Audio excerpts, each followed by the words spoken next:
And finally, it's important to consider the presence of the past. This will be a brief video. Most approaches to understanding relationship appreciate the importance of the past. And most think of the past's relationship to the presence kind of like the collision of balls on a pool table, billiard balls, and only focus on the impact of the immediately previous generation. Uh, Edwin Friedman argues that the nature of connections in the present can have more to do with what has been transmitted successfully for many generations than with the logic of their contemporary relationship. And so, in seeking to change the way that a family, an organization, an institution, a government operates, structural changes alone, listen to that, structural changes alone will prove insufficient unless they are accompanied by changes in an institution's multi generational emotional processes. So think about churches for a second. Whether you go to a church or not, it doesn't matter.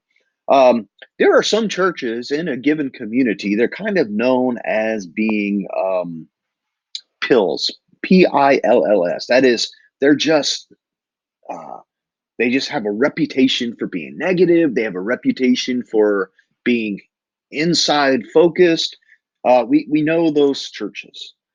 Others have the reputation of being plums. I'm using Friedman's language here, pills and plums.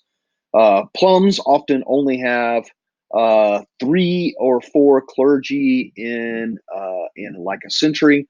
A church that is a pill will run through pastors, run through clergy.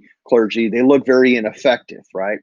Um, Plums can make them appear highly effective as they benefit from the effective functioning of a congregation.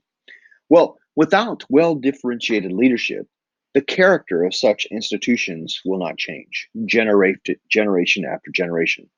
The leader who understands this can be effective in situations where others cannot be. Uh, so you could have a church can have a reputation for going through youth pastors or going through pulpit ministers, whatever the case may be. Um, the problem is the church is operating in a chronic state of anxiety, and that anxiety has been passed on for generation to generation. It's not just something that's current, unless the church is relatively new. But if the church has been there for some time, what you're dealing with here is generational anxiety. And uh, I just wanted to use that as an illustration to demonstrate that the past, whatever happened in the past so long ago, definitely is present in the systems that we operate in.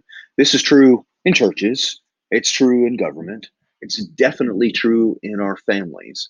One of the most effective tools to get at the impact of the past and the present is the genogram.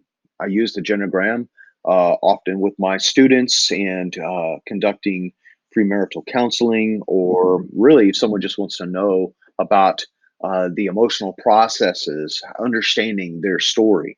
A genogram is a great tool to map out the emotional processes of a family 3 or 4 generations back, typically three. And then you can begin to see on paper how you are being impacted as a leader in the present, whether in your family, and how that impact carries over into work, into church, into civic life, whatever. So the past does impact the presence and is often much more complicated than we think. Thanks so much.